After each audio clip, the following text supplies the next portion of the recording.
প্রকৃতি আমাদের নানা রকম গাছপালা ও ভেষজ উপহার দিয়েছে।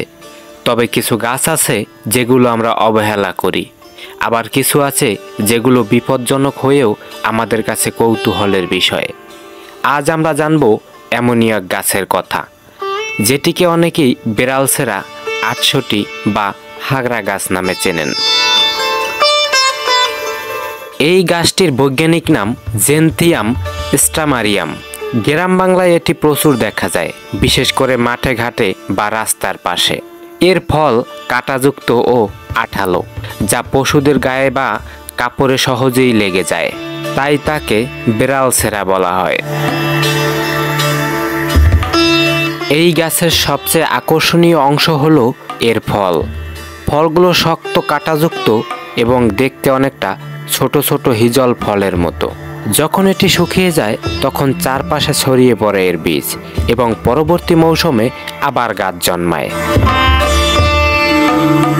বেড়ালছেড়া গাছটি মূলত এশিয়া, আফ্রিকা এবং ইউরোপে উষ্ণ ও উষ্ণমণ্ডলীয় অঞ্চলে বেশি দেখা যায়। এটি স্বাভাবিকভাবে গবাদি পশুর মাধ্যমে বীজ ছড়িয়ে পড়ে, ফলে দ্রুত বিস্তার লাভ করে। এই গাছের মধ্যে রয়েছে কিছু বিষাক্ত উপাদান, বিশেষ করে এর বীজ এবং অঙ্কুর।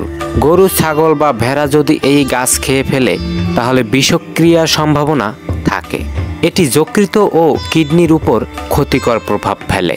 তবে অনেক প্রাচীন ঔষধি বইয়ের উল্লেখে আছে যে এই গাছের নির্দিষ্ট অংশ কিছু রোগে ব্যবহার করা হয়, যেমন চর্মরোগ বা কিছু প্রদাহজনিত সমস্যায় এর নির্যাস প্রাচীনকালে ব্যবহার হতো। তবে চিকিৎসকের পরামর্শ ছাড়া বর্তমানে ব্যবহার করা মোটেই উচিত নয়। একটি মজার লোককথা আছে এই গাছটি নিয়ে। বলা হয় কোনো বাচ্চা যদি খেলতে খেলতে এই গাছের কাটা ফল নিয়ে আসে তাহলে নাকি তার গায়ের চুলকানি হতে পারে। তাই অনেক মা ঠাকুমারা এই গাছ থেকে বাচ্চাদের দূরে রাখতেন আগেকার দিনে। বেড়ালছেড়া বা হাগরা গাছ আমাদের পরিবেশের এক অদ্ভুত উপাদান। একদিকে এটি বিষাক্ত, অন্যদিকে এর ছড়িয়ে পড়া খুবই সহজ। তাই এটি নিয়ন্ত্রণ না করলে চারণভূমিতে গাছ লাগানো নষ্ট হয়ে যেতে পারে। সচেতনতা থাকলে এই গাছকে আমরা দূরে রাখতে পারি গবাদি পশুর খাদ্য থেকে। এই ছিল আজকের অজানা কিছু গুরুত্বপূর্ণ একটি গাছ বেড়ালছেড়া বা আটশটি বা হাগরা গাছ সম্পর্কে কিছু তথ্য।